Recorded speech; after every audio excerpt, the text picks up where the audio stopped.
Subhanallah walhamdulillah wa la ilaha illallah. Subhanallah walhamdulillah wa la ilaha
Assalamualaikum warahmatullahi wabarakatuh.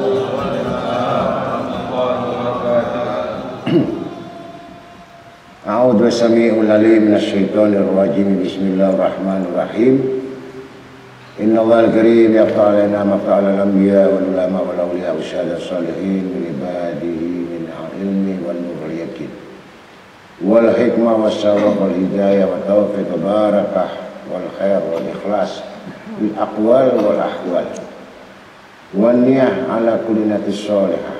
Insyaallah Allah yafiquna wa yakuna yarzuquna sidqa wa yarzuquna al ikhlas wa yarzuquna al inabah wa yarzuquna al khasyah wa yarzuquna taufiq wa ja'alakunna mafaqatan wa ja'alakunna qurrata aini lin nabi Muhammad sallallahu alaihi wasallam wa ummatil mu'minin wa khadijatil kubra wa li Aisyati ridha wa li Fatimah Zahra wa akhwatiha Zainab Ummi Kulsum wa Ruqayyah wal jami'il arifat wa salihat wa lil awliya was salihin wa ajalna wa yakunna mimman sabaqat lahuna min awlal husna wa mimman taraka fil maqamil husna wa mimman yakhlaqu bi akhlaqi asma'il husna wa yakhtim lana wa lakunna ajmain bil husna wa ja'alna mutawassina bil haqqi wa sabr wa sadiqin fi tawajjuh lillah wal iqbal ala Allah wa fil qarbil khalqi ila Allah wa tahjibil khalqi ila Allah wa rahmatil khalqi hatta yarhamana Allah ta'ala wal afi ala khalqi hatta yata'attafa Allah alaina wal khanan ala nas hatta yatakhannan Allah ta'ala alaina wa rizki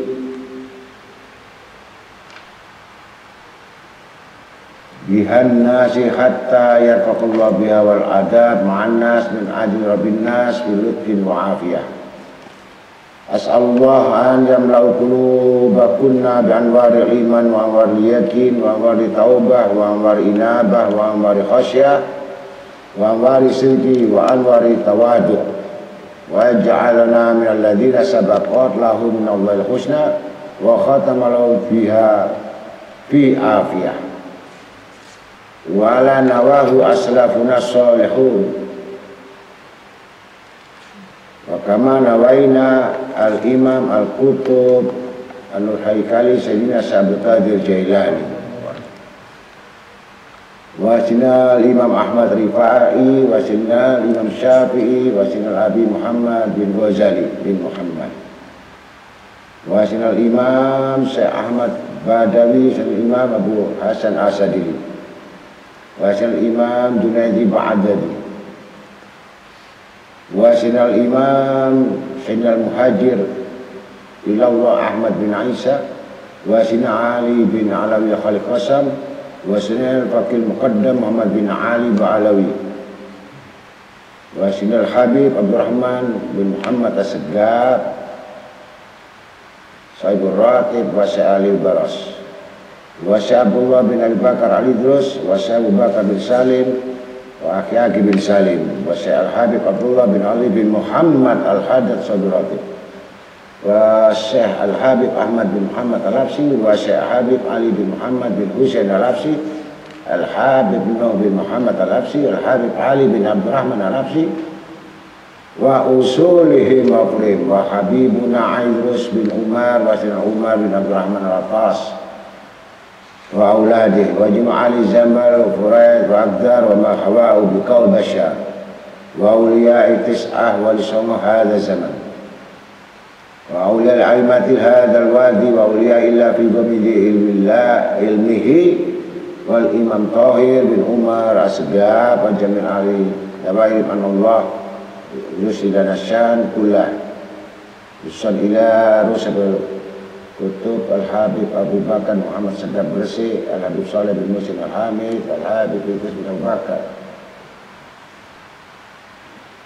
الإدريس الحبيب سالم بن جندان الحبيب علي بن سيد العطاس الحبيب عبد الله بن محمد العطاس الحبيب أحمد بن علي بفاكه الحبيب عبد القادر بن أحمد بفاكه أولاده الحبيب جعفر شيخنا السقاف والشيخ حامد Pasuruan Mas'ud Sidoarjo Rausuli Mafrim khususan ila ruh Habib Ali Habib Abdullah bin Ali Al-Haddad Sangin Bangil Al-Habib Muhammad bin Ahmad Al-Mudhar Al-Habib Muhammad bin Idrus Al-Habsi Habib Muhammad bin Husin Al-Idrus Al-Habib Ahmad bin Hasan Ba'adil Al-Habib Abdul Qadir bin Ahmad As-Segab Auladi Usul ila arwahi Jamil Ali Jambal Furat wa Abdul Bashar wa Jamil Ali wa Kihadal Zaman Al-Imam Al-Basar Kutub Al-Autat Al-Abdal Qoba Nujaba di Jumratil Awliya Shalihin ila Al-Masriq wal-Maghrib ila Bahriya wa Bahriya Usul ila arwahi Syekhuna wa Sunnihun Alamana wa Jadana wa Da'ana khususan ila ruh Syekh Haji Sya'bana Al-Habib Ahmad bin Ahmad Al-Mahudar Al-Habib Ahmad bin Hasan Ba'adil Al-Habib Aydris bin Abu Bakar bin Syafi Al-Habsi Al-Habib Muhammad bin Nuta Segab Al-Habib Muhammad bin Jin Al-Kab Al-Habib Umar bin Abdullah Al-Attas Al-Habib Naufal bin Salim bin Jinjan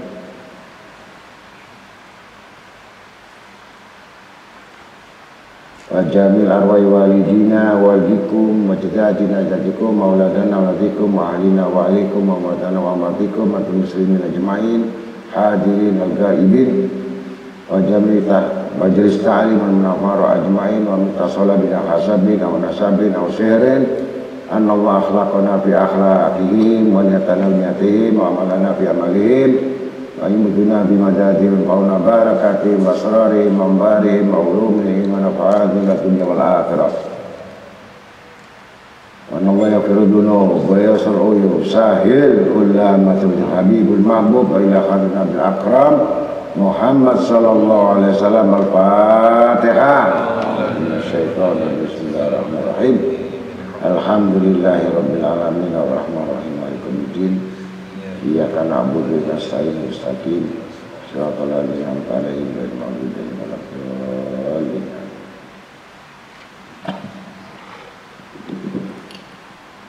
Alhamdulillah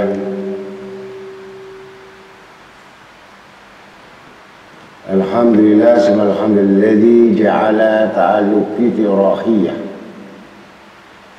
sababa bil ittisalati dawqiyah بمقتضى شواهد المحبة القلبية وللقلوب والأسرار شعور تام بجوائد ذلك الاتصال ولطائف ذلك الامتثال والإعراض عن شؤون ذلك المقام min ghoribil ilmi ilham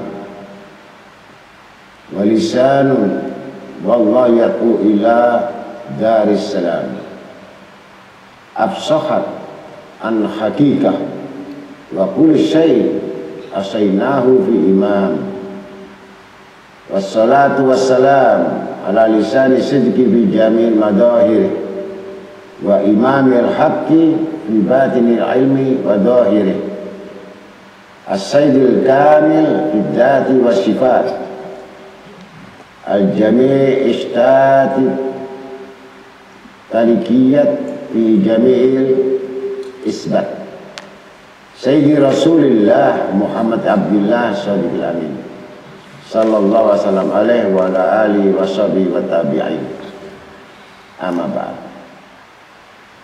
Qala hadits qudsi ya ibn Adam innaka idza dzakartani syakartani wa idza nasitani kafartani. Wa qala Nabi sallallahu alaihi wasallam al-qabr awalu manazilil akhirah fa inna ja minhu fama ba'dahu aisyaru minhu wa ilam yanju minhu fama ba'dahu asyaddu minhu. Sadaqallahul azim wa rasulih. Alhamdulillah kita sama-sama hadir di halaqah walaupun kita saat ini berjauhan bukan disengaja, tapi karena kondisi dan keadaan yang kita harus melewati cara-cara internet, tapi bukan berarti kita tidak berhadapan, tidak bermujaha dengan guru-guru. Ilmu tidak akan mengurangi segala sesuatu walaupun jauh. Semua itu tergantung nawaitu kita. Maka karena malam ini kita membahas tentang ilmu sampai kepada pemeliharaannya dan penjagaannya sampai kepada amal,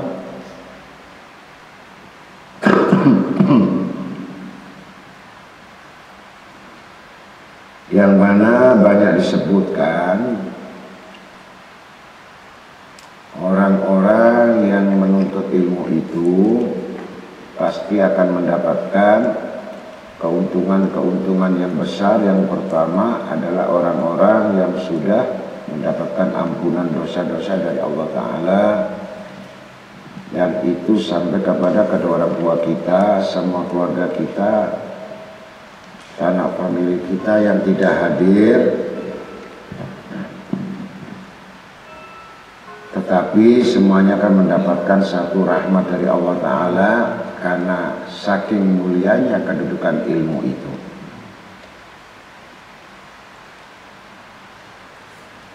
Maka sudah diterangkan bahwa barang siapa yang menuntut ilmu dan duduk di majelis ilmu itu, maka akan 70.000 malaikat akan mendoakan kita di atas kepala kita untuk mintakan ampun dosa-dosa kita dan segala kesalahan-kesalahan kita. Mudah-mudahan kita semua dapatkan barakah, rahmat, maghfirah, taufik hidayahnya, dan diluaskan rezekinya yang halal, yang baik. Kemudian hajat-hajat kita dikabulkan Allah Ta'ala dan selamatkan kehidupan dunia dan akhirat. Yang paling penting akhir hayat kita husnul khotimah.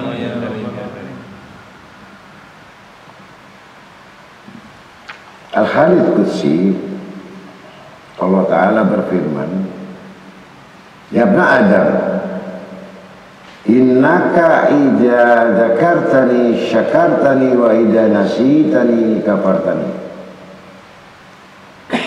Hai anak Adam, sesungguhnya jika kamu ingat kepadaku, niscaya kamu akan bersyukur kepadaku. Dan jika kamu melupakan aku, niscaya kamu kufur kepadaku. Maka kita akan membahas tentang bagaimana kedudukan daripada ayat kursi. Banyak orang masang lafal ayat kursi, banyak juga orang yang mengamalkan ayat kursi, tetapi isi kandungan dari sebagian kecil saja yang mengetahui ilmu tentang ayat kursi.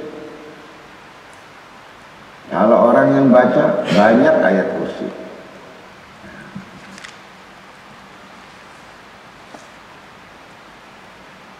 Imam Ahmad meriwayatkan ayat kursi ini sama dengan menghatamkan seperempat Quran. Artinya seperempat Quran itu penghulunya Al-Quran.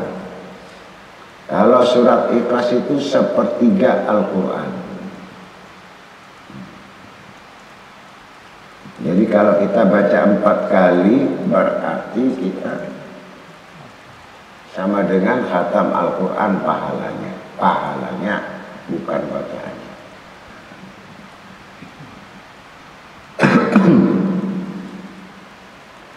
Kemudian nama Allah itu sebagian ulama mengatakan ada 18 huruf atau 17 nama Allah di dalam ayat kursi itu.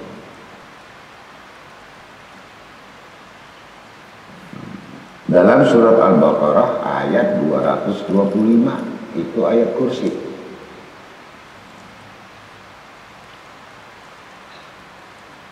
Yang mana disebutkan Bismillahirrahmanirrahim. Allahu la ilaha illa huwal hayyul qayyum la ta'khudhu sinatun wa la nawm lahu ma fis samawati wa ma fil ardh.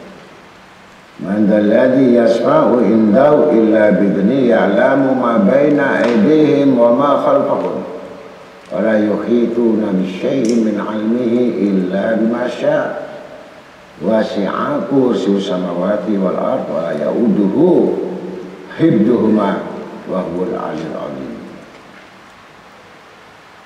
Ini ada hubungannya, hibduhuma ada hubungan.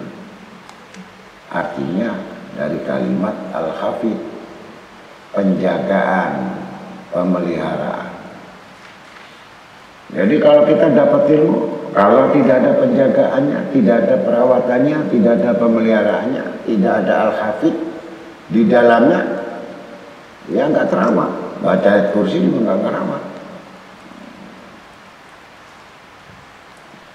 Karena tidak ada ilmunya. Padahal min ilmihi illa bimasya, bagian daripada ilmu ta'ala itu yang tak terhingga, luasnya itu, kedudukannya, wasi'a kursi itu, keluasannya. Allah itu tidak ada melainkan Dia yang hidup.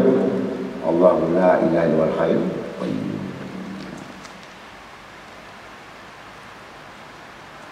Lagi terus menerus mengurus makhluknya. Qayyum, mengurus semua makhluknya.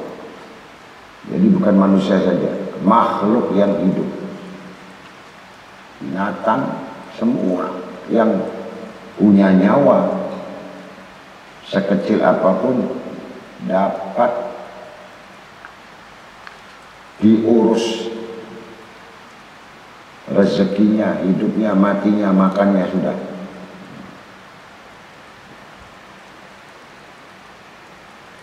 La ta'khudhu sinatu wa la naum. Tidak mengantuk dan tidak tidur. Kepunyaannya apa yang di langit dan di bumi.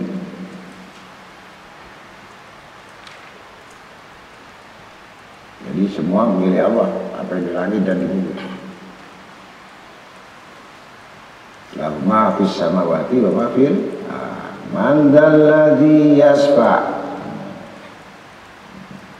Man, siapa yang dapat pertolongan atau syafaat di sisi Allah. Man dzalladzi yasfa' illallah. dengan izinnya. Jadi semua ini tidak akan bisa bergerak tanpa izinnya. Man baladi yasfa'in dalam dia alamu ma baina aydihim wa ma khalfahum. Allah mengetahui apa-apa yang di hadapan mereka dan di belakang mereka. Artinya apa yang kamu sembunyikan, kamu terang-terangan di belakangmu atau di balik layar atau di balik rumah atau di balik kandang, itu semua diketahui. Nah ini maksudnya di balik hatimu itu diketahui. Mau lari kemana?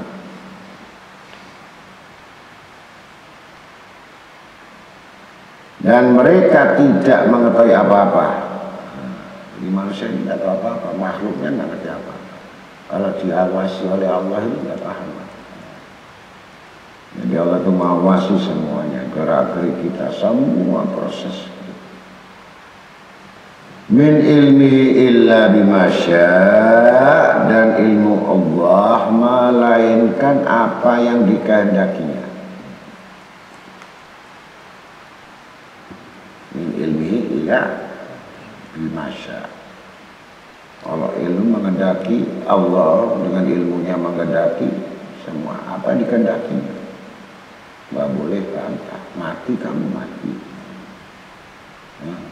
Bangkrut kamu bangkrut, sakit kamu sakit, mati kamu mati. Nah, ini min ilmihi illa bimasya. Wasi'a kursi, kedudukannya, keluasannya, bukan kursi tempat duduk seperti kita. Kursi yang dimasukkan adalah kedudukan. Luas, meliputi langit dan bumi.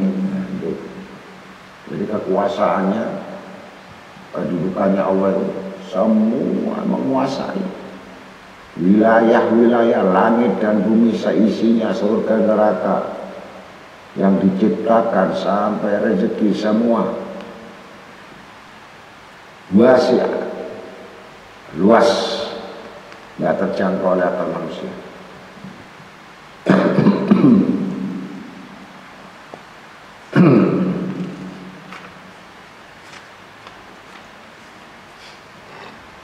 Dan Allah tidak merasa berat memelihara keduanya.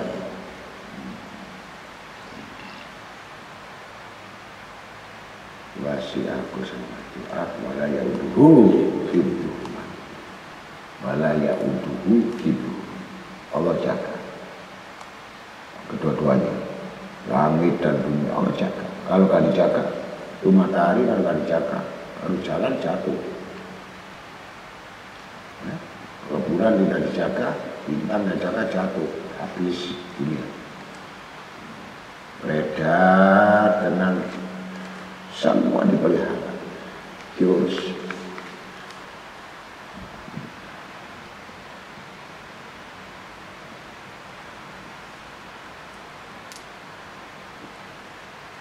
Jadi tidak merasa berat, Allah menjaganya, memeliharanya.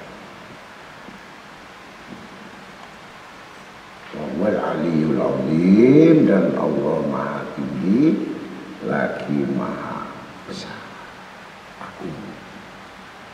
Azim, agung, sudah tinggi dan agung. Maka Hatim Al-Asham berkata, 4 macam nilai harga sehat yang sehat akalnya. Yang pertama, masa-masa atau nilai pemuda tidak didapatkan saat ketika sudah masuk umur tua. Dan mudamu ini harus betul-betul kamu manfaatkan supaya tuamu itu tidak menyesal.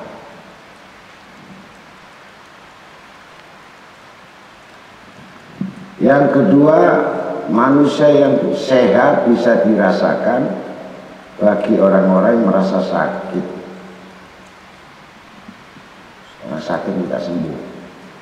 Nah, sehat kamu mencari penyakit. Nah, yang orang penyakit minta sembuh, kan gitu. Itu bisa dirasakan mahalnya sehat itu kalau kamu sakit.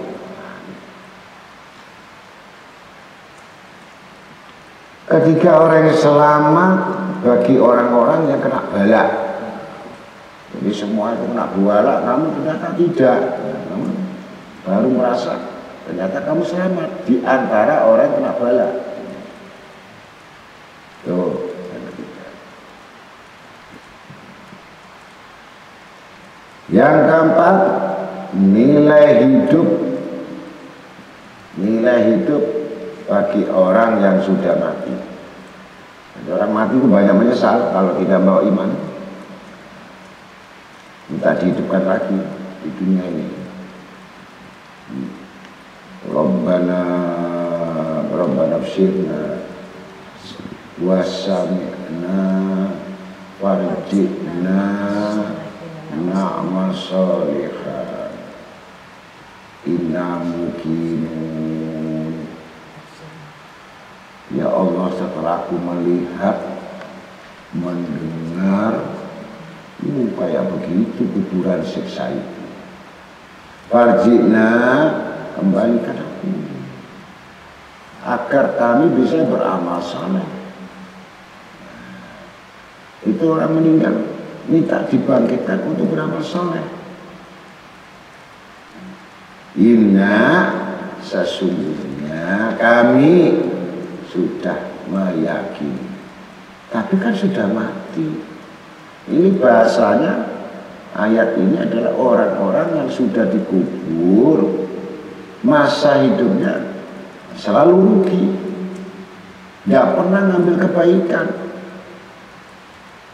Pilihan itu milik diri sendiri, padahal pilihan Allah kepada hambanya. Jangan sia-siakan umurmu, jangan sia-siakan waktumu. Apalagi sudah jelas Allah menjanjikan kepada hamba-hambanya ini kan bagi orang-orang yang mengetahui. Arti orang yang mengetahui, orang yang berilmu kan.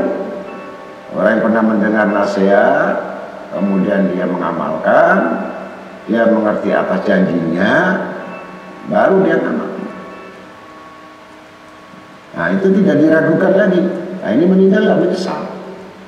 Tapi yang menyesal tadi, dia sia-siakan itu waktu-waktu yang paling utama. Apa waktu yang utama? Adalah orang-orang yang selalu menepati janjinya dengan Allah. Itu orang-orang. Maka ditulis dalam surat Al-Quran, surat Al-An'am ayat 160.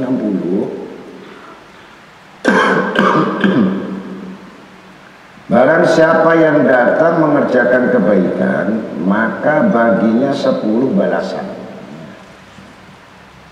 yang sepadan. Dan barang siapa yang datang mengerjakan kejahatan, maka dia tidak dibalas, melainkan hanya sepadan. Satu kejahatan dibalas 1. Sedangkan mereka tidak dianiaya. Itu kejahatan. Tapi kalau kebaikan 1 dapat 10. Itu tanda-tanda orang yang betul-betul memahami keuntungan-keuntungan dan kerugian-kerugian. Tapi semua ada ciri, ada tanda-tanda. Ini orang yang beruntung, ini yang orang rugi, ini orang yang soleh, ini orang yang khianat. Berbeda. Orang soleh ada tanda-tandanya. Selalu introspeksi, selalu menceritakan kepada orang-orang soleh. Maka kalau kamu mengatakan amal soleh, coba kamu tanyakan sama orang soleh. Kamu sudah sholat 100 rakaat, kamu sudah baca Quran 30 juz, kamu sudah tahajud, subuh duha dan ini. Terus kamu tanya sama orang soleh tadi, apakah saya sudah soleh? Jadi ukurannya Kamu tidak bisa nilai dirimu sendiri. Tanyakan ahlinya gitu. Ceritakan amal perbuatanmu yang rahasia pada orang-orang soleh. Apabila ia rela, maka kamu itu orang adalah golongan soleh. Ya kan? Karena apa yang dilakukan secara zahir ini nggak sama dengan batin. Ketika batin diperiksa, nggak soleh dia. Begitu. Yang kedua, tawarkan dunia ini, kedudukan ini pada orang yang mengaku berilmu. Bila hati menolak, itu orang soleh. Gitu. Dapat hadiah yang besar, mobil, pesawat, ya. Orang ngerti. Dia tahu tadi ilmi ila masya. Kalau ilmu tadi Allah mengendaki, tidak dikehendaki, itu tergantung ilmunya. Ketika ilmunya menolak, ya tidak berarti. Ketika diterima, Allah mengendaki. Apa maksud diterima dan tidak diterima? Begitu kira-kira. Ketika tawarkan mati pada dirimu, apabila ia mau siap mati, maka itu tandanya orang soleh. Loh. Jadi kalau kamu ditawari, kamu siap mati? Belum orang soleh. Masih banyak urusan. Maka rahasianya dari ilmu-ilmu tadi diletakkan penjagaan. Penjagaan ini adalah sudah didawamkan pertama amalan-amalan itu. Kalau pagi dibaca mati saat itu, maka akan dijauhkan dari neraka. Apabila dibaca malam hari sampai pagi, maka meninggal pada malam itu dijauhkan dari siksa api neraka. Itu ayat kursi. Karena Allah menjaga. Kalau Allah menjaga, berarti dipelihara. Kalau Allah sudah pelihara, berarti dia bisa beramal.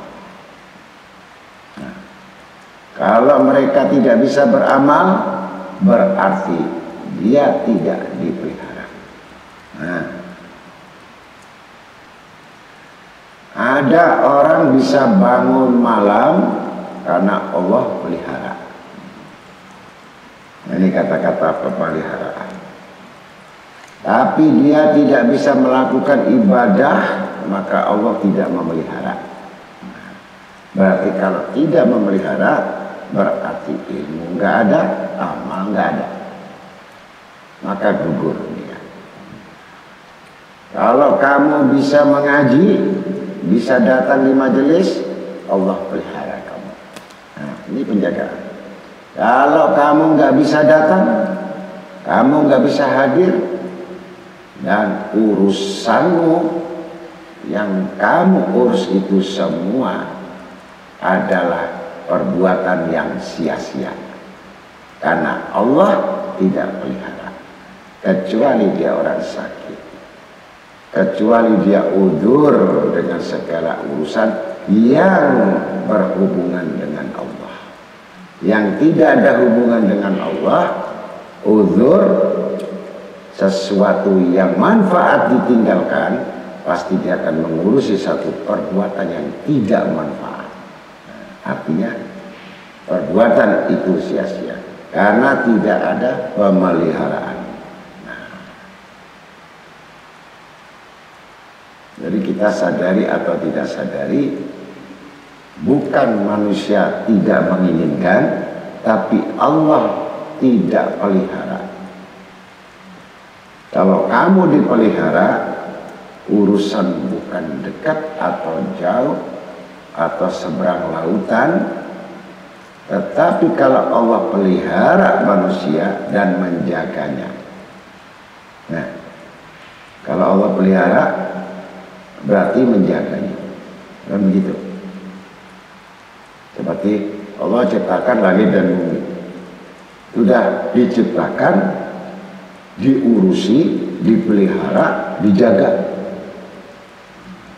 Jadi kalau manusia dapat penjagaan dari Allah, niscaya kita tidak akan melakukan perbuatan-perbuatan yang mana yang terlepas dari tali Allah. Orang yang terlepas dari tali Allah berarti dia menyia-nyiakan kesempatan yang mana waktu itu sudah hilang bersamanya. Karena waktu itu adalah disebut pedang kan gitu. Kalau kamu bisa jaga waktumu, maka kau dapat pedang. Tapi kalau kamu sia-siakan waktumu, kamu siap lehermu ditebas pedang. Maka orang yang berakal tadi pasti dia akan tahu untuk mendapatkan itu senjata. Apa senjata? Dia menguasai pedang, bukan pedang yang membunuhnya. Nah, ini orang yang pandai untuk menjalankan konsekuensi komitmen dengan Allah. Maka orang-orang yang dibenci oleh Allah Ta'ala adalah orang yang menganggap rendah atau meremehkan apa yang difardukan.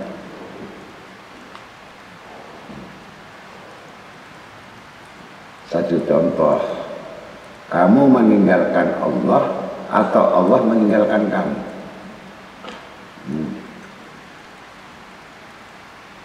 Ini Allah nggak pernah meninggalkan hambanya, tapi manusia yang selalu lari meninggalkan Allah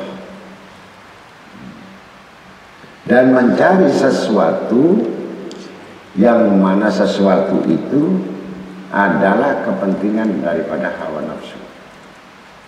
Satu contoh, kalau Allah pelihara,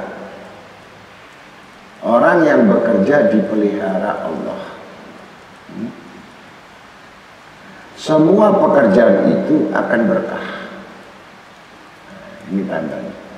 Kalau Allah tidak menjaga, ya, berarti tidak ada mengurusi, tidak turut campur dalam urusan ini. Berarti kamu adalah perbuatan yang sia-sia dan selalu mengulang-ulang. Itu manusia yang meninggalkan Allah.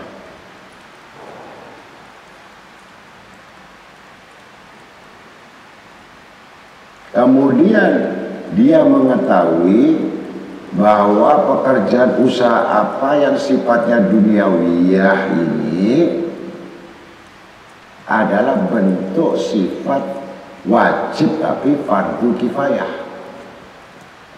Jadi orang kerja ini fardu kifayah, bukan fardu ain. Tinggi mana fardu kifayah dengan fardu ain? Karena sibuknya manusia dalam pekerjaan, fardu ain dikalahkan. Yang paling ringan saja, sholat yang wajib saja ditinggal. Ini fardu ain.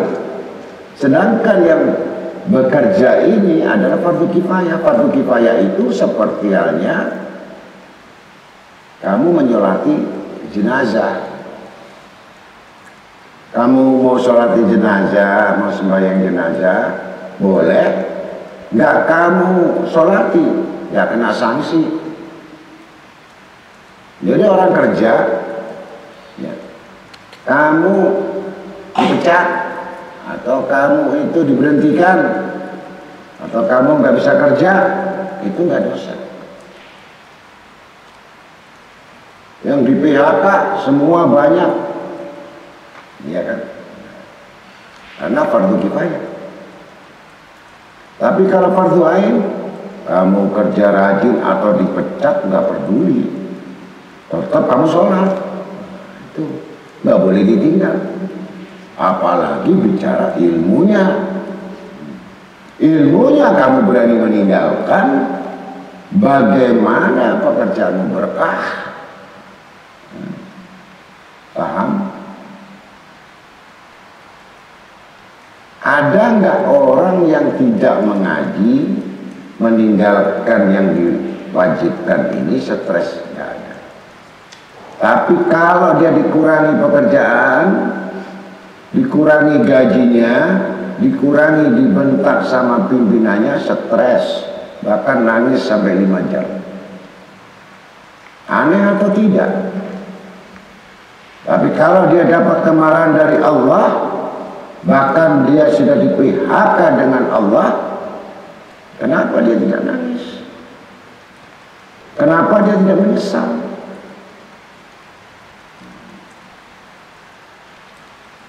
Jadi yang menimpa kepada manusia segala sesuatunya yang tidak bisa merubah segala aspek kehidupannya, penuh dengan penderitaannya, dia berdusta dengan Allah. Dia ibadah itu datang selain Allah. Dia sujud selain Allah. Bahkan tidak tahu pertanggungjawaban yang besar. Kalau dia mengetahui sanksi-sanksi yang ada itu didohirkan, niscaya tidak ada satupun orang yang kerja. Karena tahu orang kerja cuma fardu kifayah, dipensiunkan dini nggak masalah, nggak dosa. Itu orang pengangguran sampai 150 tahun nggak masalah, kasih makan aja sama Allah. Tapi melanggar kamu yang wajib, nah berarti orang ini betul-betul belum dipelihara oleh Allah. Berarti nama-nama yang ada tadi 18 huruf di ayat kursi, 2 bagian ini saja sudah kamu tidak mampu. Bisa membaca Ya Hayyu Ya Qayyum. Ya Hayyu itu maha hidup, Ya Qayyum berdiri sendiri, artinya mengurusi. Hanya baca 2 kali Ya Hayyu Ya Qayyum, hidup dijamin. Yang kedua Qayyum, semua kehidupanmu, pekerjaanmu, perbuatanmu diurusi. Ada yang ngurus Allah Ta'ala. Nah, kalau sifat itu ada, Al-Qayyum ada pada manusia, berarti kamu dikasihkan kedudukan oleh Allah bisa mengurusi.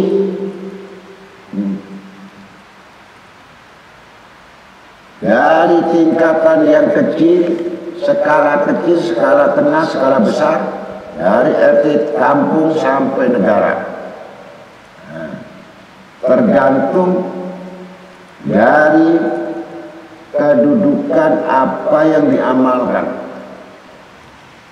Sampai Allah menitipkan nama Qayyum, berarti Allah percaya kamu, dikasih amanat kamu ngurus. Nah, itu Qayyum. Kalau putus amanat, putus dari semua hubungan yang berkaitan dengan Allah, sama sekali kamu ibadah cuma di bibirmu saja, nggak ada. Itu sifat amal. Nah, ilmu dan amal itu tidak bisa dipisahkan. Mustahil orang bisa beramal tanpa ilmu. Mustahil orang yang berilmu tanpa amal. Begitu. Ini selalu berkaitan. Bukan tidak boleh dibaca Ya Qayyum saja, tapi selama yang berkaitan Ya Hayyu Ya Qayyum itu digabungkan. Kalau tidak ya hayyu, berarti siapa yang ngurus? Yang bisa mengurus itu yang hidup. Kalau tidak hidup, apa yang diurus? Maka dia itu hidup. Berkata Sayyidina Ali, mereka itu adalah mayat yang berjalan, mayat hidup, punya akal tapi nggak bisa berakal, punya hati ya mati, bisa melihat buta, bisa mendengar tuli, karena dia tidak mengetahui siapa yang menghidupkan dan siapa yang mengurusi.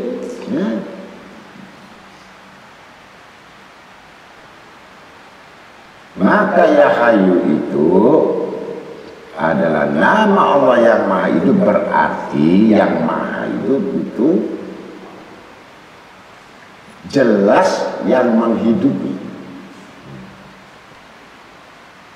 Jadi Allah yang mengurusi semua makhluk itu sampai yang gak kelihatan, bakteri, kuman semua itu ada yang mengurusi, ada yang menghidupkan. Maka tidak berhak manusia tadi sewenang-wenang membunuh, begitu, karena dia bukan golongan yang menghidupkan. Yang berhak yang menghidupkan itu yang mematikan. Nah, ini mukadimah awaluha. Kalau kita baca Allahu la ilaha illa wal hayyul qayyum, ini baru membahas hayyul qayyum saja. Harus betul-betul dipahami bahwa kita hidup ini ada yang menghidupkan. Nah, kalau ada yang mati, berarti yang wajib mematikan, yang menghidupkan. Nah, begitu.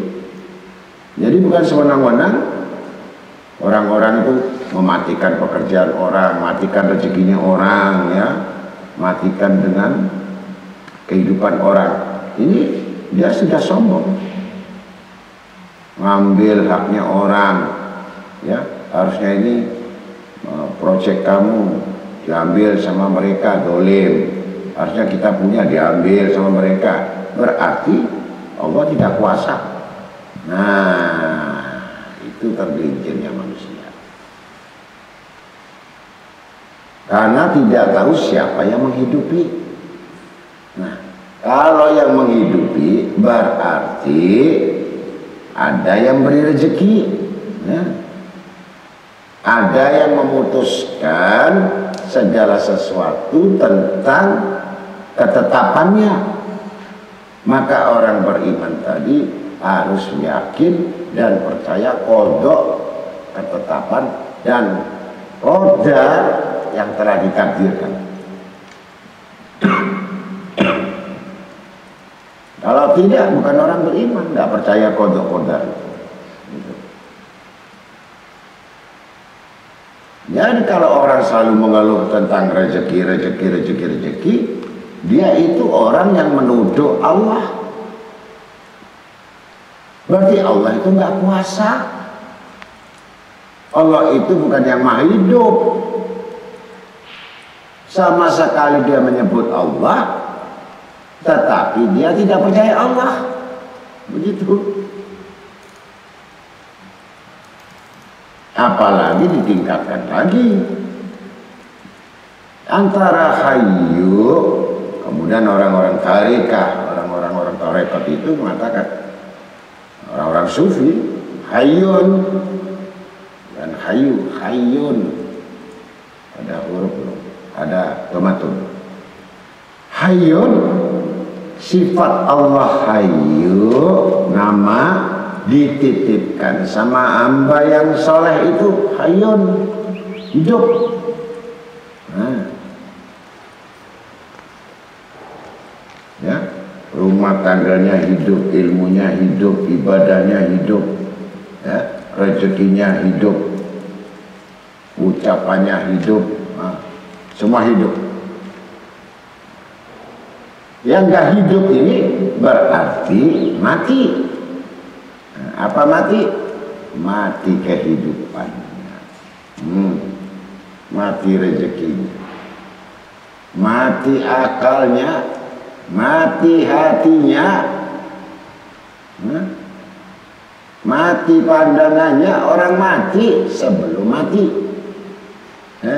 Jadi orang yang ibadat ini kalau tidak mengetahui tentang arti ibadatnya, itu orang mati sebelum mati. Orang hidup sudah mati. Bagaimana dia bilang hidup tapi mati? Mati kerjaannya, mati kehidupannya, mati rezekinya, mati rumah tangganya, mati hatinya, mati akalnya. Nah, ini bukan hayun.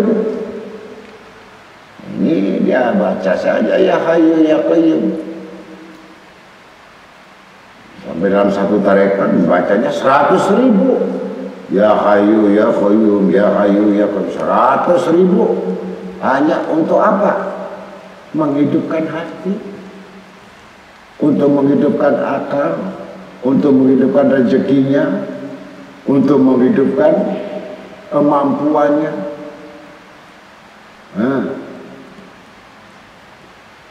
Untuk menebus dari kebodohannya. Ini orang bodoh-bodoh yang nggak paham-paham ini belum mencapai kepada ayat kursi yang baru 3, belum sampai nilai masya, belum. Kita masih bahas 3, Allah, Hayyu, Qayyum, padahal masih 18.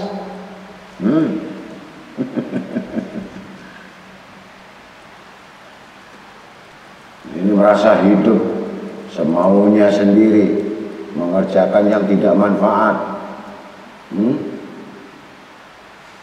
Semua yang dianggap manfaat oleh manusia itu padahal itu sia-sia.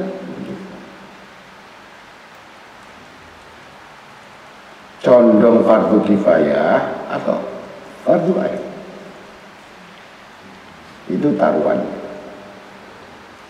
Kalau memang kamu condong kepada fardu kifayah, melampaui batas dari fardu ain, inilah orang celaka. Disebut innal insana lafi khusrin.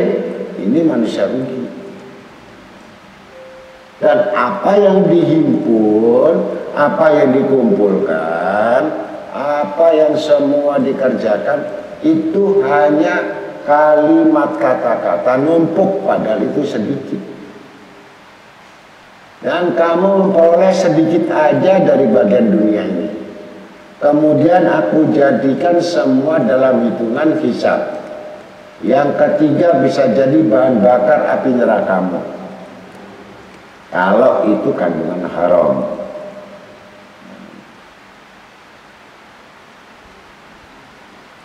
Jadi mustahil manusia itu untuk mendapatkan satu amal atau perbuatan amal itu tanpa ilmu. Lah ilmu itu didapatkan kita datang di majelis ini. Jadi tidak bisa ilmu didapatkan hanya kata informasi. Ilmu dibentuk supaya bisa menjalankan amal, bukan ilmu didengar tanpa beramal. Kalau ilmu mendengar yang banyak-banyak ini akhirnya menjadi pilihan, yaitu tanaman pohon yang berbangga diri tapi nggak ada buah. Besar pohonnya, akarnya besar, menjulang tinggi, tapi buah terbesit,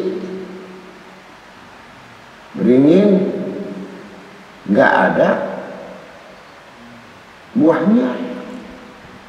Ini ilmu yang tidak bermanfaat. Kitab dibaca terus, tulisan ditulis terus, tapi nggak pernah diamalkan. Yang sudah kita tanyakan malam ini, besok Rebu sudah lupa lagi. Kita terkecoh dengan yang baru.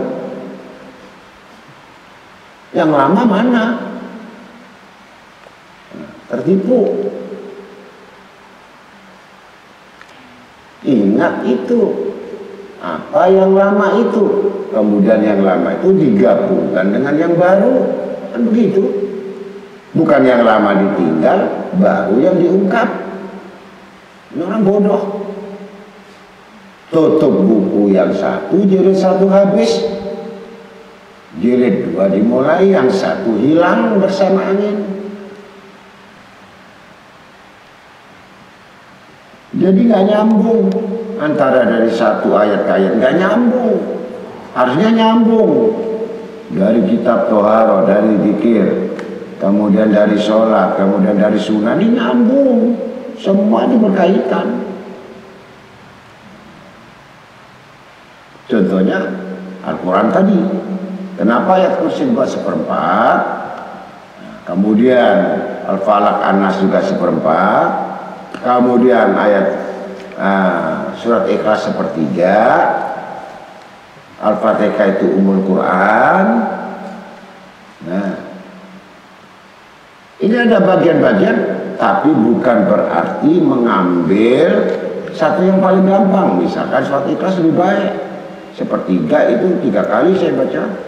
Ayat kursi lebih panjang, kenapa 4 kali menyamai pahala Al-Quran? Nah, begitu.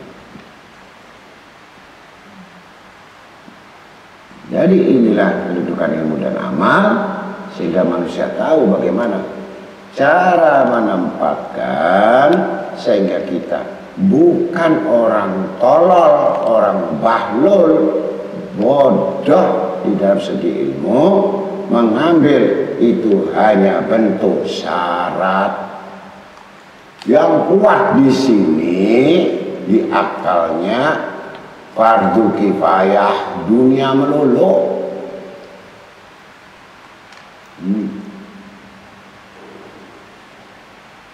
Dunia itu adalah sarana, bukan jaminan melupakan Allah. Begitu.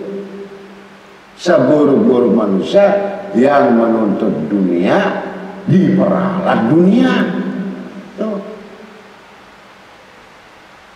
Apa-apa yang kita cintai, kita siap diperbudak. Begitu.